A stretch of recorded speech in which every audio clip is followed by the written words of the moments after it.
From solutions to a suspected serial killer, a KXAN analysis of autopsy reports and law enforcement records reveals at least 30 drowning victims, many intoxicated, over the past decade in Austin's downtown waterway, Lady Bird Lake. In a special on-location edition of Inside the Investigation, our team shares updates to its Beneath the Surface project and where the reporting could go next.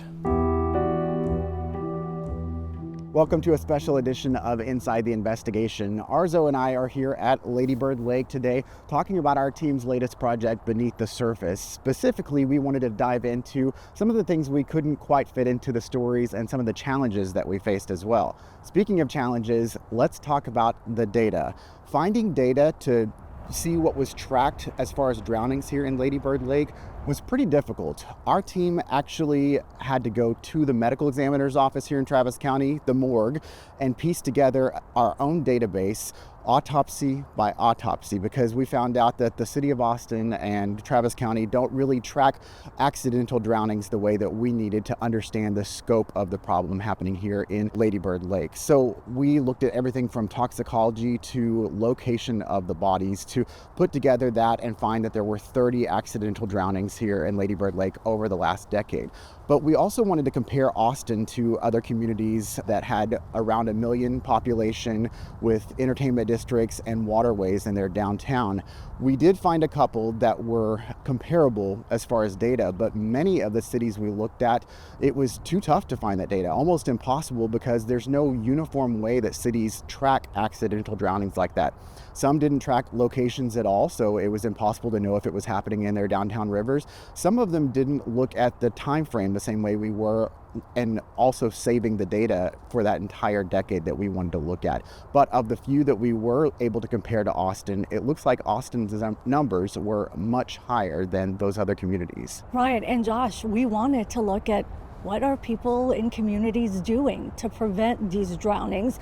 We looked at solutions happening all across the country. You traveled to La Crosse, Wisconsin, and really highlighted Operation River Watch, but we wanted to dig deeper. So we started looking at other communities. For instance, Bakersfield, California, right at the mouth of the river, there is a huge sign that's got the death toll on it. And it's really so stark that it makes you stop. But the city says they had to do something like that to get people's attention.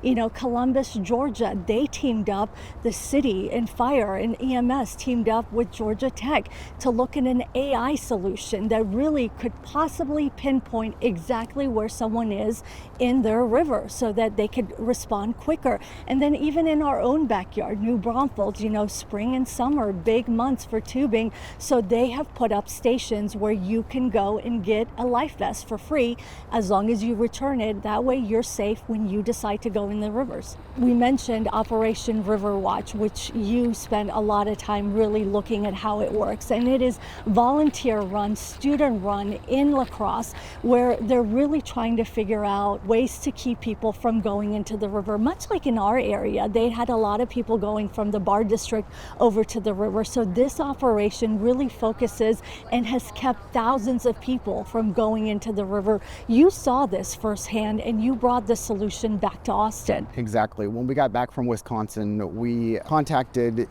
the UT student government leaders and also Councilman Zoe Caudry, who is on the Austin City Council, and his district is representing here Lady Bird Lake, the Rainy Street Entertainment District, and also the University of Texas. We sat down with them in a meeting and showed them some of the footage from our trip to Wisconsin to show them how Operation River Watch really worked. We answered their questions. We shared our contacts with them from people that were the volunteers and the organizers in La Crosse to give them a way to reach out to ask even more detailed questions. From what we understand in recent weeks, they're still exploring that.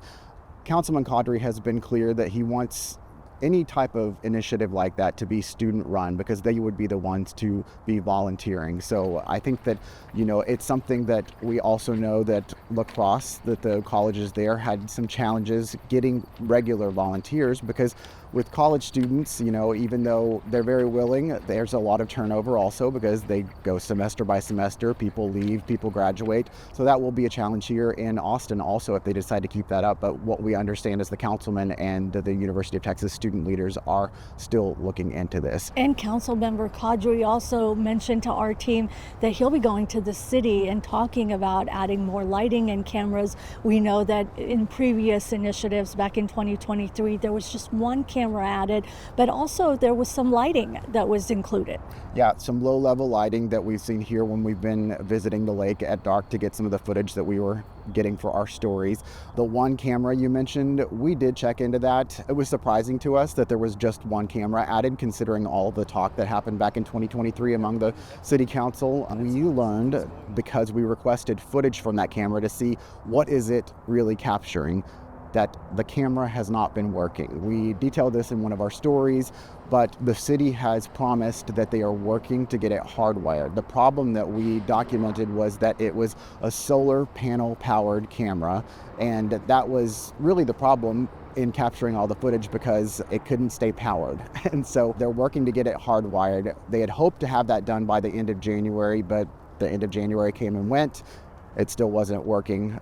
So we're hoping to see something a little later this spring. You mentioned Councilman Kadri may be wanting to work with the city to explore getting more cameras and more lighting out here as well. And we know that one of the challenges for that is the location here. Getting, electricity infrastructure out here to this part of the lake can be a little challenging and very costly. A lot of the past initiatives were paid for with bond money.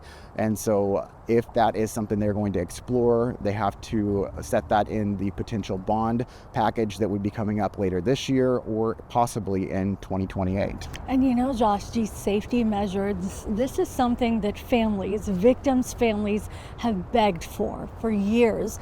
And in fact, you spent a lot of time with Mitchell Gutierrez. We got to know him really well throughout this project. His brother Martin drowned in 2018. Mitchell has always said that he believes that Martin was drugged and killed, and he will not rest until he finds out what exactly happened to his brother. And anytime we've seen a drowning happen, these conspiracy theories come up where there's a possible serial killer out there. Now, police have said there's not, and they've looked at all leads. But in Martin's case, you've looked at the police report, you've talked to Mitchell extensively. What other angles were pursued? Yeah, if you look in the police report, and then I did follow up with Mitchell to ask some more questions about this, he was hearing a lot of tips that there could have been more than one person that was this potential serial killer, someone who killed his brother. From some of the tips he was hearing from people in the community, it could have been people that were involved in a specific church, maybe even a cult. Police did look into those tips. There wasn't any validity to it. It was just a story. And you do have stories like that pop up from time to time when there is, kind of an exciting tale like a serial killer that's in your community. One of the other unfortunate things that we found in the police report was that during the time that Martin was still missing before they found his body here in the lake, Mitchell was receiving texts and calls from someone that was claiming they had Martin and that they wanted money to bring him back. Very sad situation. They, told Mitchell, do not contact police about this. So he was very torn about what to do. He wanted to make sure that he got his brother back and safe and sound. When he was finally ready to do something about it, days had gone by and they were going to meet with police. And in that meeting that day, that was when they found out that there was a body that had been found here that was likely his brother. When they came out here, that was what had happened. So someone had been scamming him, trying to get money from him. There's a separate police report that's attached to the missing persons case that shows that Martin's bank account was actually drained during this time, and they never found out who did that as well. So it's a very sad situation. Unfortunately, it happens to a lot of victims' families during tragedies like this where scammers will try to take advantage. And we've heard firsthand what families really have gone through this devastating process. And, one of our goals was that we wanted to build a memorial page on KXAN.com to remember the 30 victims that we've tracked. And, we contacted funeral homes, families, found a number of the families, and they say that it's still just really hard because they don't have closure. So for them to talk about it just was not possible. But many of the families did share a photo with us and some detail about the victims so that they are remembered in a different way other than the way that they passed away.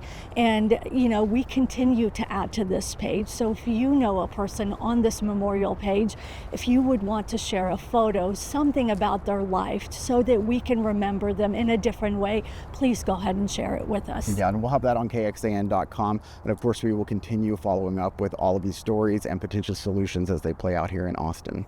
Thank you, Arezow. You can watch all new episodes of Inside the Investigation on the KXAN Plus Smart TV app every Friday. You can also listen to an audio version on KXAN's Investigative podcast with new episodes every Saturday morning wherever you get podcasts.